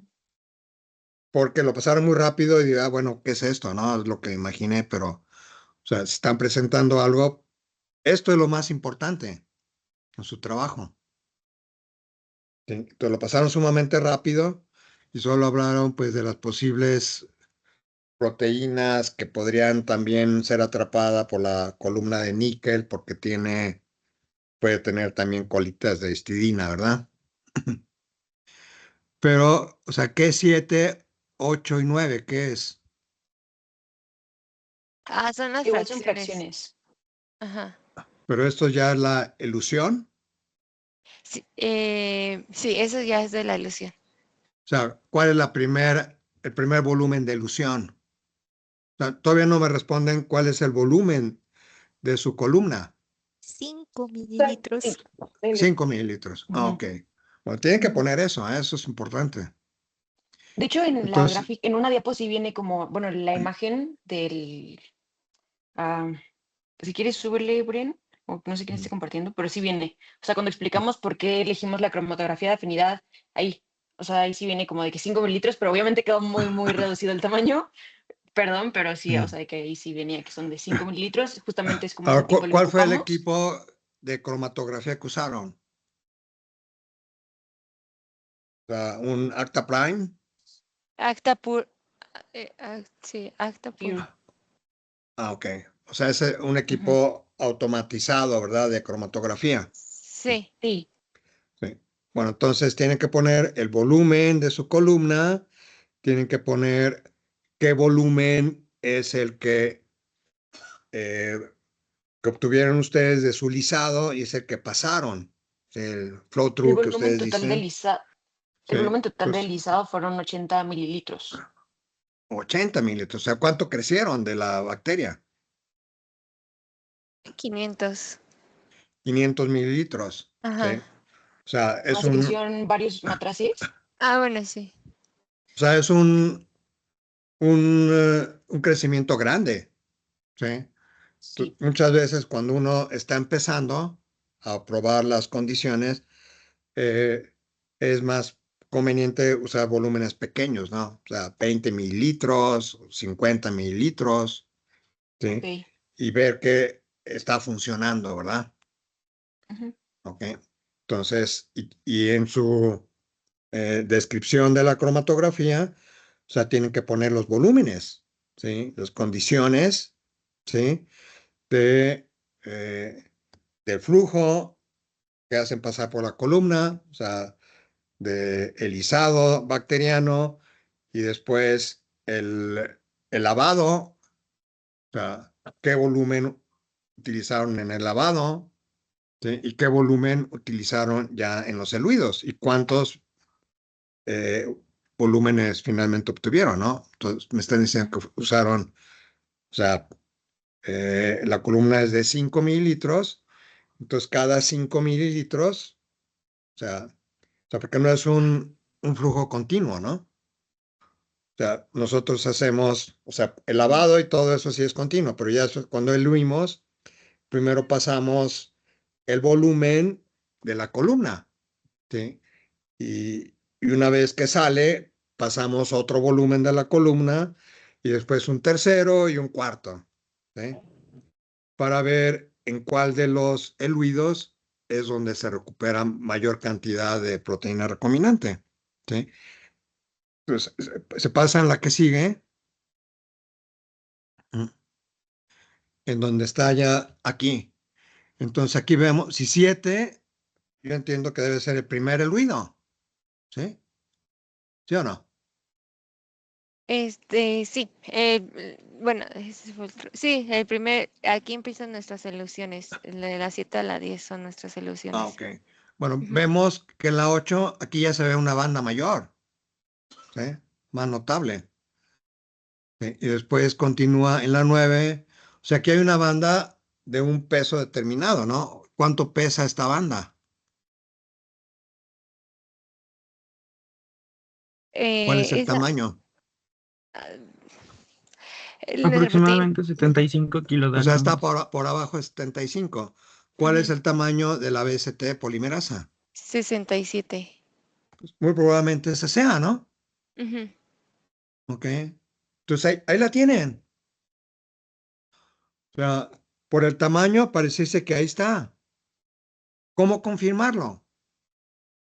¿Cómo van a, qué metodología van a emplear para confirmarla? Con una PCR para confirmar si está. No, Puede ser un Western blot. un Western blot de nuevo con un antihistidina. ¿Sí? Entonces, eso ya tendrían, si es positivo, tendrían ya la seguridad que tienen su proteína recombinante. Y después vendría ya la evaluación de la actividad. ¿Sí? O sea, porque pues se ve, eh, o sea, pueden ver la proteína. ¿Sí? Ahora, ¿qué cantidad hay? O sea, no es lo mismo cantidad de proteína que actividad de la enzima. ¿Sí? O sea, muchas veces ustedes ven una banda así muy tenue, sí, pero notable, pero la actividad que tiene va a ser enorme, ¿sí? A lo mejor aquí ya recuperaron la enzima, pero hace falta evaluar su actividad, ¿sí? Y se van a sorprender de la enorme cantidad en unidades de actividad que puede tener unos pocos microgramos de proteína, ¿sí? Ahora, ¿cómo evaluaron la actividad? Ya no llegamos a ese punto porque justo ahorita lo que realizamos fue la diálisis y pues sí teníamos planeado ya posteriormente. Nosotros no tenemos el anticuerpo para hacer el Western blot, por lo que ya teníamos los primers para hacer la PCR LAMP Ujú. directamente. Que bueno, por temas de accesibilidad no contamos con los materiales para un Western, pero obviamente nos hubiera encantado. Y pues y ya con eso poder medir la actividad enzimática, ya sea comparándola con alguna polimerasa que ya Ujú. esté establecida su actividad o por fluorescencia, pues realizando una PCR LAMP directamente. Sí. Sí, pero si tienen primers específicos, a lo mejor pueden ser no tanto un LAMP, pero sí pueden evaluar la actividad de la enzima, ¿sí? O sea, ¿qué pasa si ustedes tienen, digamos, un primer forward y un reverso, como si fuera una PCR, pero en lugar de poner la TAC polimerasa, ponen la BST polimerasa? ¿Ustedes creen que va a amplificar? Sí, debería de amplificar. Solamente necesitamos los primers y la reacción para hacerlo. Sí, entonces a lo mejor puede ser una forma rápida de evaluar que tienen ahí ya la actividad enzimática. Y desde luego que lo pueden eh, confirmar pues con un control positivo de nuevo, que por ahí mencionaron que pueden usar una BST comercial, ¿sí? Entonces, estamos viendo, o sea, algunos detalles que pueden ser importantes, o sea, o sea, muchas veces las cosas no salen a la primera, ¿verdad? Y lo importante es, pues, encontrar explicación de qué está pasando y de qué manera corregir para siguientes experimentos, ¿no? ¿Sí? Entonces les apuesto que si tuvieran la oportunidad de hacerlo de nuevo, ya, saldría mejor, ¿no? Ujú. Sí. Sí, porque aquí va, o sea, para mi gusto, yo creo que ahí la tienen, ¿eh? Desde luego que es algo optimista que hace falta que se confirme.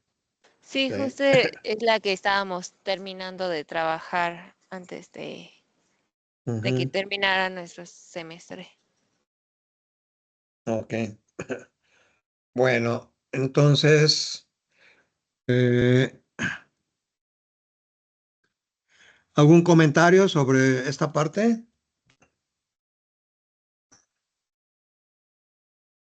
De mi parte, creo que nada más especificar que los chicos probaron varios protocolos. En este caso, pues sobre todo en este curso, no sé si recuerdas que con los de biofábricas hasta se presentó una purificación súper gordita y abundante, ¿no? Y Sí, acá tal sí. vez contrasta con qué pasó, ¿no? Con poquita y menos abundante. Pero en realidad en este curso de concentración se busca a nivel formativo de los chicos que pues ellos ya tomen sus decisiones, que ellos sean como responsables de sus unidades experimentales, como que ya están más sueltos, ¿no? O sea, digamos que en el otro curso los llevamos más de la mano. En este la idea es que ellos logren ir pues reflexionando, ¿no? Todas esas habilidades blandas que pues no vienen en un plan de estudios, ¿no? Entonces, lo que sí me gustaría mencionar es que los chicos fueron bastante perseverantes. Al inicio fue cada equipo, que aquí tenemos 2 equipos nada más, porque es muy chiquito el grupo, llegó con sus propuestas, ¿no? Individuales, los cuestionamientos de por qué crees que ese autor lo usó así, ¿no? O sea, no nada más porque el autor lo hizo nos va a salir. ¿No? Entre los Claro. detalles metodológicos que luego no se mencionan, entre que tal vez el autor pues igual y no lo consiguió, pero lo puso en el artículo, o sea, varias cosillas, ¿no? Entonces, la verdad, los chicos tuvieron bastante perseverancia, ¿no? Al respecto de ambos proyectos. Y como bien lo mencionaron al final de su presentación, ¿no? Ya como que a la semana 8 te das cuenta que pues 10 semanas no son suficientes. Y no era Sí, la idea de hacerlo sentir mal ni nada, pero pues yo creo que una capacidad que tenemos muchos de los que se dedican al desarrollo de protocolos, a estrategias moleculares, pues es la resiliencia, ¿no? Así de no sale, pues hay que seguirle, ¿no? O sea, hay que encontrar qué ¿cómo otra que no alternativa salió? Tiene que seguir. salir, ¿verdad? Ujú, tiene que salir, ajá, va que va. Entonces, no sé si gusten pasar al segundo proyecto o cuál. Sí, Va que va. Muchas gracias, Rogelio. sí. Bueno, aquí el reto fue hacer una subclonación, ¿sí?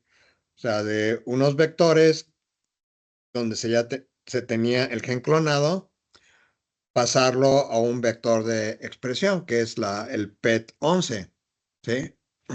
Sí. Entonces, y para eso, pues, se requiere diseñar unos primers para amplificar el gen y que ahora contenga los sitios de clonación, ¿sí? Y por otro lado, o sea, ustedes prepararon el vector de clonación, ¿sí? O sea, crecieron el PET11, purificaron el DNA y lo digirieron, ¿sí? Entonces, eh, todo este proceso de clonación es muy ineficiente, ¿sí? Y lo más común es que no salga. ¿Por qué? Por lo ineficiente que es todo este proceso. Y por lo mismo requiere toda una serie de controles de calidad, ¿sí? O sea, un control de calidad en hacer la subclonación, ¿sí? Pero para esto tienen que preparar el vector primero, ¿no? Entonces tienen que digerirlo, ¿sí? Con 2 enzimas y tienen que garantizar que no haya el vector, o sea, que no haya suficientes moléculas del vector sin digerir, ¿sí?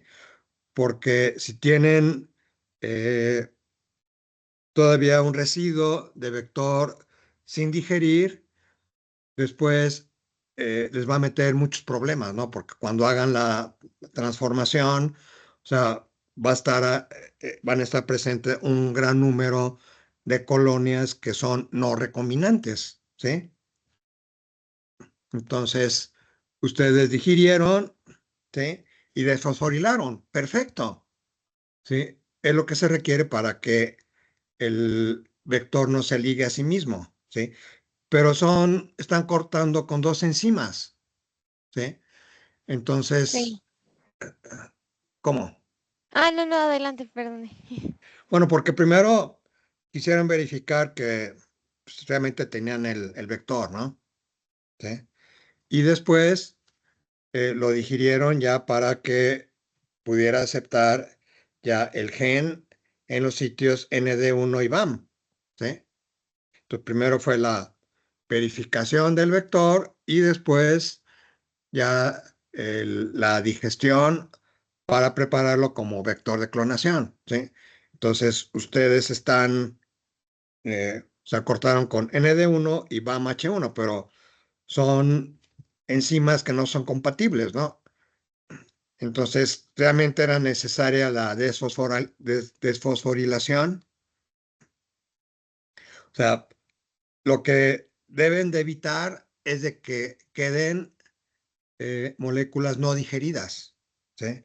Entonces, si desfosforilan, o sea, van a evitar que se liguen a sí mismas moléculas que solo cortaron con una enzima y no con las dos, ¿verdad? Entonces es recomendable desfosforilar, ¿no? Para que estos productos no deseables, que solo están cortados con una enzima, se liguen a sí mismos, ¿sí? Pero hay un control de calidad que uno puede introducir, ¿sí? Para saber cuál es el nivel de digestión completa que se tiene del vector. Ustedes, no sé si saben, pero cuando transforman células competentes, las únicas moléculas que pueden transformar son moléculas circulares, ¿ok? Entonces, ustedes hacen una transformación con su producto de digestión, ¿sí? Deben esperar que haya muy pocas colonias transformantes, ¿sí? Entonces, es un control de calidad que es muy importante hacer, porque si están utilizando un vector no bien digerido, eh, van a obtener muchas colonias no recombinantes, ¿sí? Y como estos vectores no tienen un gen de reportero que diferencia entre recombinantes y no recombinantes, entonces es muy difícil encontrar moléculas recombinantes, que es lo que buscan. No sé si me explico. Ujú. Sí.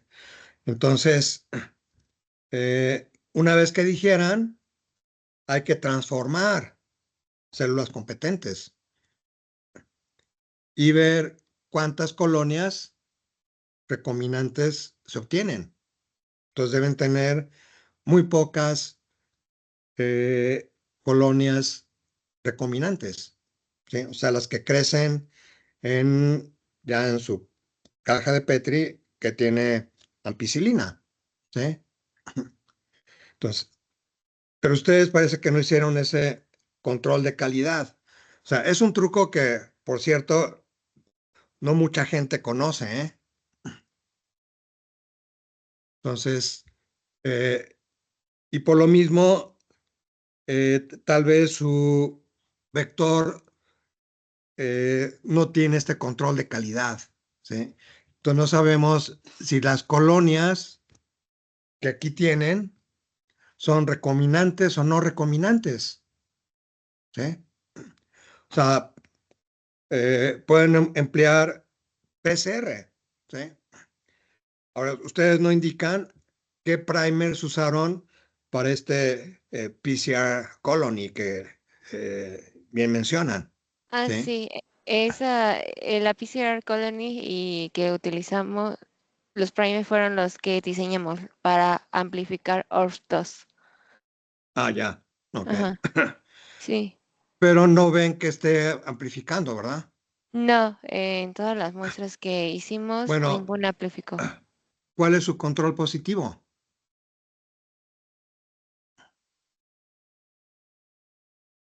O sea, ¿qué control positivo pueden usar aquí? Sería PET-11, ¿no? No, o sea, pueden usar pues los mismos plásmidos, o sea, el PTZ o el fastback, ¿sí? Original, ¿sí? O sea, porque estos tendrían que amplificar. ¿No es así? Entonces no saben si realmente qué está pasando aquí. ¿Sí? O sea, no saben si falló la PCR o sus condiciones no son adecuadas. ¿Sí? Entonces, ¿cuál es el tamaño de banda que esperan? Como de 1000, ¿no? En ¿O 27 cuánto? kilos, aquí dice 27 kilodaltones, era la que esperábamos. No, Que, pero ve- están esperando amplificar ah, el gen ORF2, ¿no? ¿Cuánto mide? ¿Se acuerdan?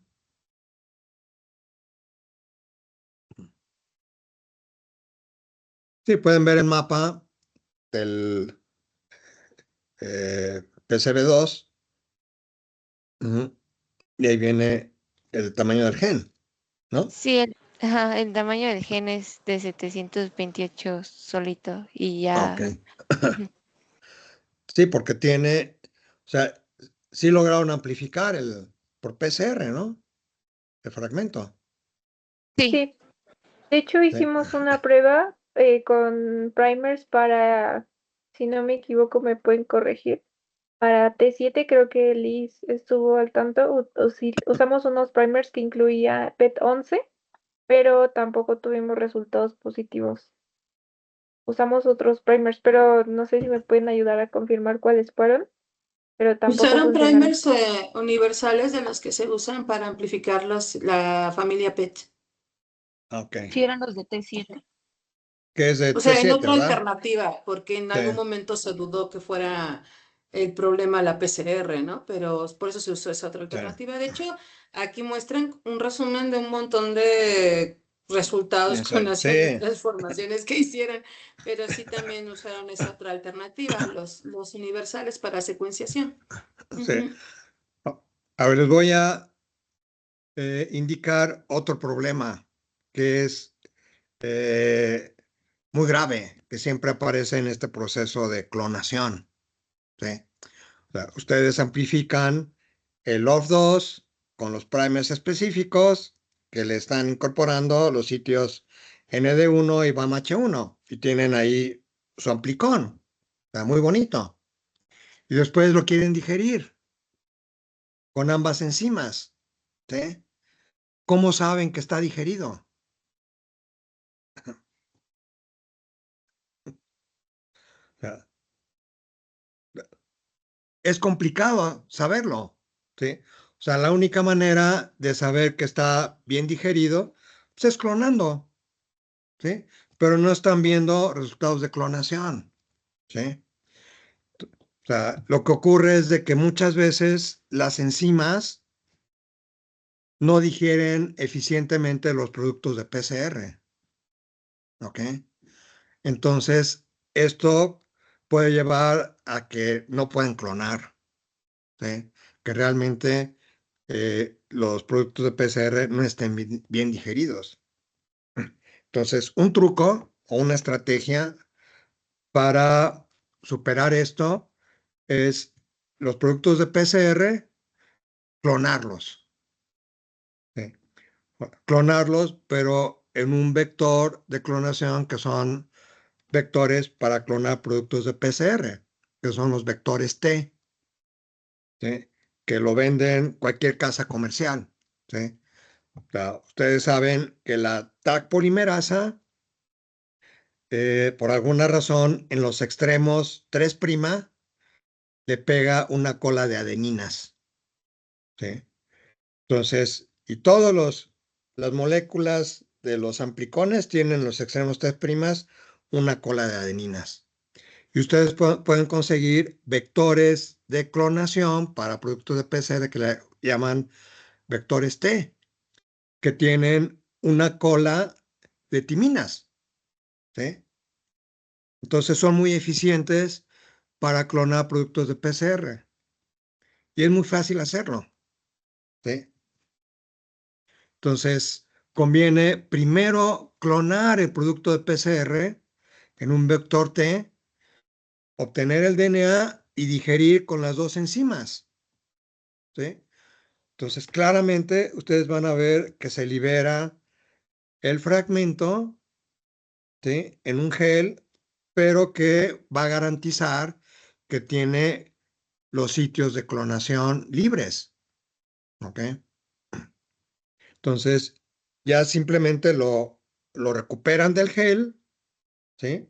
El fragmento, y ya lo ponen a clonar, ¿sí? Entonces, ahí no van a tener ningún problema, ¿sí? Entonces, yo he visto, o sea, cantidad de estudiantes que quieren clonar genes y ahí se atoran, ¿verdad? Entonces, es recomendable los productos de PCR, después de amplificarlos con primers específicos que están incorporando sitios de corte, clonarlos inicialmente en un vector T, obtener el DNA y digerirlo, y ya tienen un segmento de DNA que garantiza que tiene los sitios listos para ser clonados, ¿sí? Y por otro lado, tener un vector de clonación que no va a tener moléculas cerradas, ¿verdad? Que tienen los sitios también listos para recibir el segmento por clonar, ¿ok? O sea, si tienen esos controles, no va a fallar la clonación, ¿sí? Que ustedes quieren, ¿ok? Sí, doctor, sí. Hicimos varias colonias, fueron en total 48 que no dieron resultados positivos como Sí. esperábamos.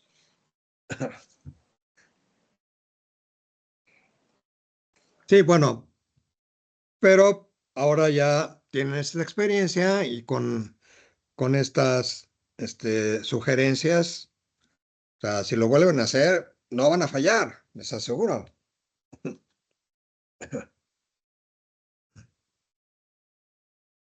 Sí, de hecho, la lección que siempre dicen, ¿no? Cuando todo sale, en realidad no aprendes mucho.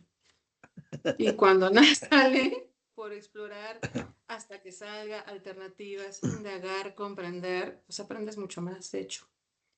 Sí. Bueno, y Ahorita con tus finalmente, consejos se notan los 40 años de experiencia, ¿eh? Porque de verdad, la de transformar con el digerido no se me había ocurrido. La otra de clonar, sí. Pero acá la limitante es que luego no tenemos todos los vectores. Y sí, y en fin, no. Pero sí la de transformar con el vector digerido, esa sí no la conocía. ujú, Entonces, por eso te digo, se aprende más de lo que no sale. Ujú. sí. Y finalmente, ya para caracterizar las BLPs, hablan de microscopía electrónica, sí, o sea, pero no mencionan qué método es. Y lo que Ah, se emplea es una tinción negativa, ¿ok? Sí. Sí se El- tiene el protocolo, de hecho, de cada uno de las caracterizaciones. Lo pusimos como en un anexo, pero sí se tienen Ajá. y, bueno, basándonos en la Sí, literatura. esa imagen es claramente una tinción negativa, Ujú. ¿sí? Que es la más sencilla de hacer en microscopía Sí. electrónica. Si quieres, muestra los protocolos, eran sí. Aranza, sí, Marlene y Liz, ¿no? ¿Qué bueno, página es? Es es la la 95, Mel. 95, La 95. acusa la atención negativa. Y sí, Ay, básicamente habíamos visto que... Ah, perdón, ¿quién interrumpí? Sí, Sí, nada más esa. hace pues una Ok. tinción, se pone sobre el portaobjetos y ya se deja que pues que se seque. Pero así es como se puede de Bueno, ahí hecho está el observar la ácido imagen al final. fosfotúnxico, ¿sí? Ujú. Sí, que es el que se usa también como contraste. Sí, ok. Bueno, pero lo más sencillo es una vez que purifican su eh, ORF2 recombinante, pues es correr un gel, ¿sí? Y ver que está ahí la proteína, ¿sí?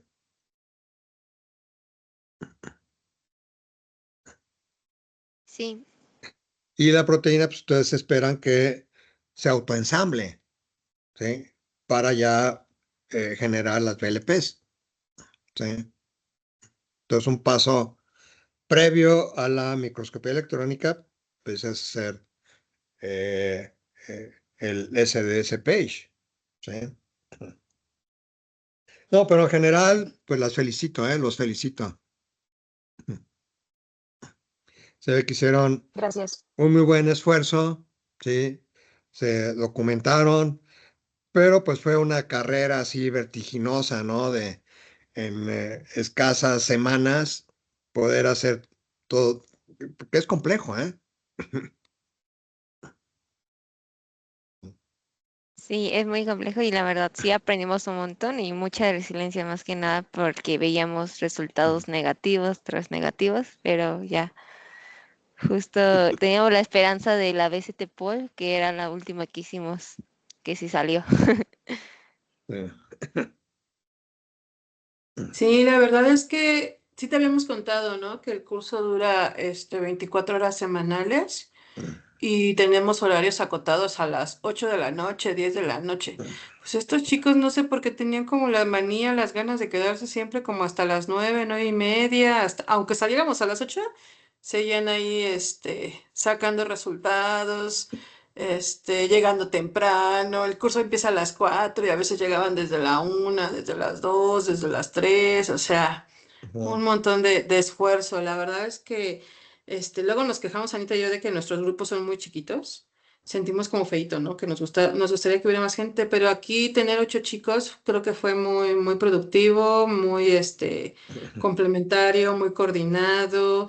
Y aquí pues quisiera mencionar sobre todo el esfuerzo, digo, el esfuerzo es grande de todos, ¿no? Pero lo que es Aranza, Lisset y Marlene, pues ellas son nanotecnólogas, ¿no? Entonces, aventurarse a toda la parte de clonación, expresión de proteínas, técnicas para evaluar y demás, pues lo hicieron en un tiempo récord, ¿no? O sea, si a nuestros chicos biotes 10 semanas fue muy inverosímil el camino, pues para ellas 3 mucho más, ¿no? Porque en realidad, pues en nanotecnología no te enseñan esas cosas porque no es el objetivo de la carrera. Pero pues siempre Anita y yo nos ponemos muy contentas cuando vemos niños de nano porque decimos, pues es que ya es el gusto de aprender algo totalmente fuera de la caja, ¿no? Ujú. Sí, para ellas 3 sí, reconocimiento total, le echaron muchas ganas, aprendieron un montón de cosas y siempre tratando de estar como a la altura de, no porque estén abajo, me refiero al hecho de indagar cosas que a veces no eran comprensibles para ellas en una primera instancia, ¿no? O sea, porque pues no es su formación. Entonces siempre los niños nanos nos emociona mucho verlos cómo salen de este curso. Medio Sí. traumados, pero pero sí, definitivamente nos da el gusto, el interés y el ímpetu que ponen. Y obviamente los biotes pues son nuestros consentidotes, ¿no? O sea, ya los conocemos de más tiempo y sabemos que pues siempre se esfuerzan, ¿no? Ujú. Sí. Sí, no, y pues finalmente la nanotecnología es una rama que está desarrollándose rápidamente en biotecnología y las BLPs ahora forman parte de la nanotecnología, ¿sí? Ujú. Ujú. Va que va. Y que es muy importante, sobre todo para todo esto de vacunas, ¿sí? Ujú. Ujú. Va que va. Sí, y algo importante es de que estas son, las BLPs pueden ser la base tecnológica para vacunas, pero que pueden emplearse para erradicar enfermedades, ¿sí? O sea, porque ustedes saben que en el control de enfermedades, algo muy importante es el diagnóstico, ¿sí? Pero hay diagnóstico serológico y puede haber diagnóstico molecular, ¿sí? O sea, el diagnóstico serológico identifica eh, individuos, pacientes que han tenido la enfermedad, ¿sí? Y que se recuperan, son convalecientes y tienen anticuerpos, ¿sí? Entonces, se está midiendo la prevalencia de la enfermedad, ¿sí? Pero ya el uso de métodos moleculares como la PCR detecta al patógeno que está presente, ¿sí? O sea, mide la incidencia de la enfermedad, ¿sí? Y la PCR, pues es una alternativa al aislamiento de los patógenos, de los virus o de las bacterias, pero es mucho más rápido, más sensible, ¿no? Entonces, las vacunas convencionales, que muchas veces pues son patógenos que están inactivados, ¿sí? Generan anticuerpos contra una gran cantidad de antígenos, ¿sí?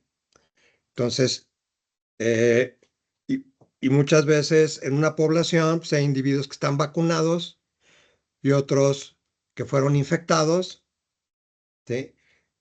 Pero ambos presentan anticuerpos. Entonces, un problema para controlar las enfermedades es cómo distinguir entre individuos vacunados e infectados, ¿sí?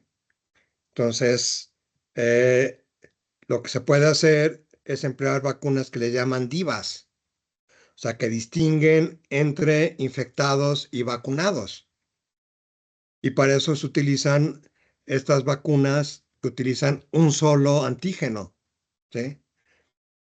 Entonces, ustedes pueden tener un sistema de ELISA que empleen un antígeno que no está en la vacuna recombinante y va a detectar solo a pacientes que fueron infectados por los patógenos que están circulando y pueden distinguirlos de los vacunados, ¿sí? Los vacunados no van a tener anticuerpos contra otros antígenos, ¿sí? Entonces, estas son parte de las vacunas, por así decir, que se acercan a la perfección, ¿verdad? O sea, porque permite establecer mejores métodos de control, ¿sí? Bueno, algo adicional es de que las vacunas, la mejor vacuna es aquella que da una respuesta eh, inmunológica muy robusta y que impide que el patógeno infecte y se propague, ¿sí? Pero muchas vacunas no llegan a ese nivel. O sea, permiten que el patógeno infecte, pero se reduce el cuadro clínico, ¿sí? Y con eso es suficiente.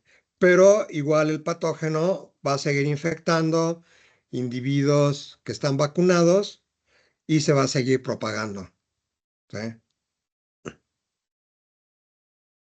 Pero bueno, estas consideraciones es importante saberlas para el diseño de vacunas. Ujú. Perfecto. Sí, de hecho aquí los chicos ya querían incluir material de vacunas y les digo, no, no llegamos a eso todavía, pero sí comprenden la vinculación de las partículas virales para dicho propósito. Ujú. Ujú. Pues si ya no hay más preguntas, Rogelio, y también ya es bien nochecito, Sí, ya son las 7. Agradecemos mucho tu participación, Rogelio, como socio formador. Insisto, la verdad es que, bueno, a mí me encanta cuando has sido nuestro socio formador porque pues, siempre nos terminas dando tips, recomendaciones y demás, y eso está perfecto, ¿no? Y de una forma muy didáctica. En fin. Y pues también le agradezco a los chicos, ¿no? Por todo su esfuerzo. Te digo que este es como su examen, con base en esta presentación se les evalúa, entonces le tienen que echar ganitas. Y además hacen cosas bonitas estos chicos, de verdad. Pues muchísimas gracias, Rogelio. Seguimos en contacto contigo. Más adelante yo creo que nos reunimos con Anita para que ella pueda también charlar contigo, despedirse del bloque, ¿no? No de la vinculación. Y muchísimas gracias por tu participación. con ¿Alguno mucho de los gusto. chicos, ajá, alguno de los chicos quisiera compartir algo o ya están cansaditos? Porque están cansaditos, sé que están cansaditos, pero no sé. Pues nada más, bueno, ¿sí me escuchó? Y Cher, ¿te escuchas bien? Ok. Ok, nada más para, o sea, para decirle que muchísimas gracias por darnos la oportunidad de trabajar en este proyecto. Justamente sí era como muy ambicioso, la verdad, pero pues igual siento que para nosotros fue como darnos cuenta de que a pesar de que las cosas no salen, tenemos que ver o encontrar las formas de sobrellevarlo y ver qué otras opciones podemos implementar, no simplemente quedarnos con los brazos cruzados de, bueno, no salió, así se queda, ¿no? O sea, simplemente ir viendo que podemos ir mejorando y pues igual para agradecerle a la doctora Auro y a la doctora Ana, que ahorita no está presente, pero por el apoyo que nos han dado, porque a pesar de que dice que es como que nosotros tenemos que, o que nosotros propusimos varias cosas, también siento que ellas nos han dado muchas herramientas desde quinto semestre para poder convertirnos en los ingenieros que somos ahorita. Y igual a usted sí se nota, la verdad, los 40 años de experiencia, o sea, todos los tips que nos ha dado es como, ok, o sea, que nunca en mi cabeza hubiera pasado nada de eso, pero pues igual se toman como retro y pues para próximos experimentos podrían ser de mucha ayuda para nosotros, pues simplemente para agradecerle por todo su conocimiento y por darnos la oportunidad de trabajar con usted. Gracias. Sofi.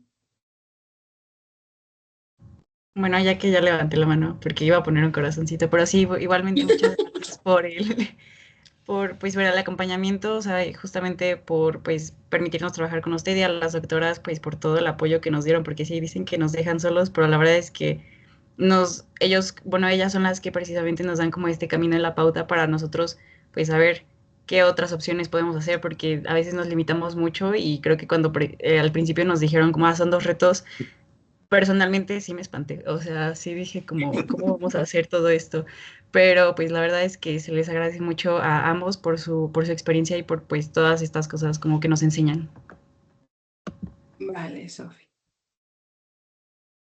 Ahora sí el corazón, Sofi. Ok, pues perfecto. Entonces yo creo ya nos despedimos y ya váyanse a descansar, chicos. Bueno, chicas, Sí. acá la costumbre de chicos y solo está Alberto. Entonces, ya descansen, Sí, duerman un pues poco. les deseo Ajá. mucho éxito y sigan Muchas adelante. Es un gracias. camino Muchas aquí gracias. bellísimo, y que tiene mucho que aportar para resolver problemas, ¿sí? Y sobre todo, pues para generar riqueza, ¿sí? Ujú. Sí, de hecho, aparte de verte a ti como empresa, también tuvieron la oportunidad de visitar otras instalaciones de que se dedica a diagnóstico molecular de enfermedades genéticas en Ujú. humanos. Y pues la lección es esa de que pues esto de aprender técnicas moleculares no nada más es para estar del rabotón del laboratorio, sino también pues para emprender con base tecnológica bien fundamentada, ¿no? Y abordar sectores que muchas veces damos por hecho que aquí en México no los podemos abordar o que a veces dejamos de lado, ¿no? Entonces, sí, chicos, no lo tiren a la basura, ¿no? La verdad es que hay diversas oportunidades. Pues bueno, ya adiós. Muy Vale, bien, Ya pues se Bye. gracias. despide, no se quiere, un se quiere gusto despedir, querida. conocerlos y conocerlas y espero que tengan mucho éxito y ánimo. Todo esto es muy emocionante y divertido, ¿eh? A mí me parece. Muchas gracias, doctor. Gracias. Nos Muchas vemos. Sí. gracias. Gracias. Bye. Hasta luego, nos vemos. Hasta luego, Gracias. Buena bye. noche. Bye.